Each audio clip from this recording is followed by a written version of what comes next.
9 out of 10 businesses don't make it past the first 5 years, and out of those that do survive, those that go on to make it past 10 years, that is a fraction of a fraction.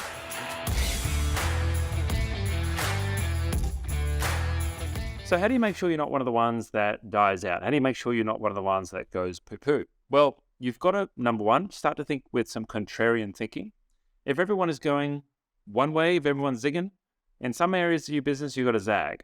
And one of the things that I find over and over and over again that's very firmly in the zig camp is entrepreneurs that say, I'm not good at the numbers, or I'm not someone who likes to deal with all the details. I'm the big picture person. And they're the entrepreneurs that I see fail and fail and fail again, because typically it's the commercial reality and the reality of the numbers in your business that helps you define success. Now, for myself personally, as I've spent many, many years building and scaling a business, now 20 years, I've made it to basically the 1% of business owners who actually survived and haven't failed along the way.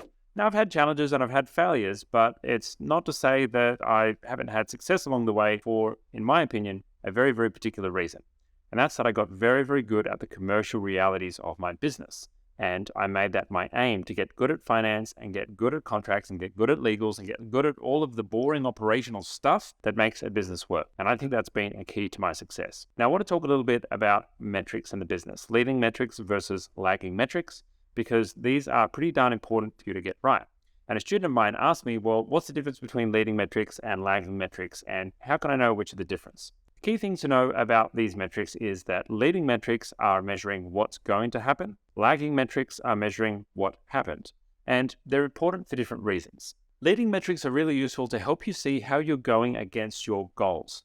It doesn't really help to get to the end of the month and look at a lagging metric and see that, oh shoot, we didn't hit our sales target. A leading metric is going to help you know whether or not you're on track. Now, if we use that example of sales, a leading metric might be the number of leads that are generated or are coming in the door. Or if you want to go further up the chain, you may even look at how many hits are happening on the website, how many form fills are happening. The lagging metric for sales would be how many dollars of invoices or how many dollars of orders or how many dollars of sales are actually generated. But it's generally the kind of thing that you don't find out until the end of the month. But before that, if you know how many people are hitting your website, how many people are filling out forms, and how many sales calls are being booked as an indicator, well, you can probably get a little bit of an idea based on conversion rates that you should know that your business is either going to hit the mark on the goal or it's not going to hit the mark. So what are some other differences between leading and lagging metrics? Well, if we're talking customer service, then a good leading metric might be what your customer satisfaction is. That might be whether or not people are leaving positive reviews, if they're giving you a thumbs up or a thumbs down on the customer service software that you're using. And that's going to help you determine how your customers are experiencing your product. A lagging metric for customer experience might be the amount of churn or the amount of repeat business that you're getting.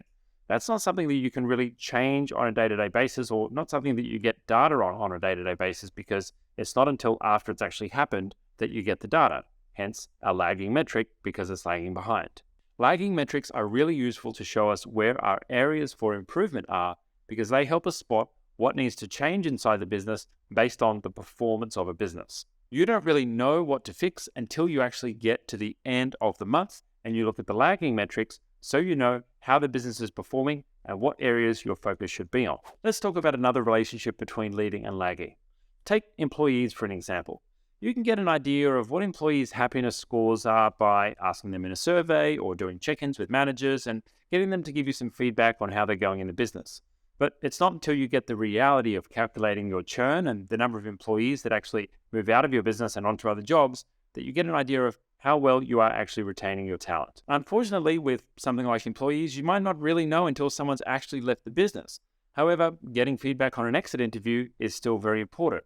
And something like a lagging metric is really useful for benchmarking.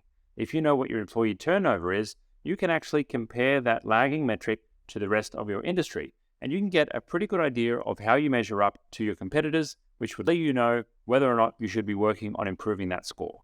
Making data-based informed decisions can be easy, and the relationship between leading and lagging is an important one for you to know if you want to get better at the commercial reality of your business and build a more successful organization. Follow me for more videos. just like this. If you like this content, please hit subscribe and hit the bell notification so you can be notified when we go live or drop new content on the channel. Now, if you'd like to connect with us, hit us up on social media or join our free community group. All the links to that are right below this video.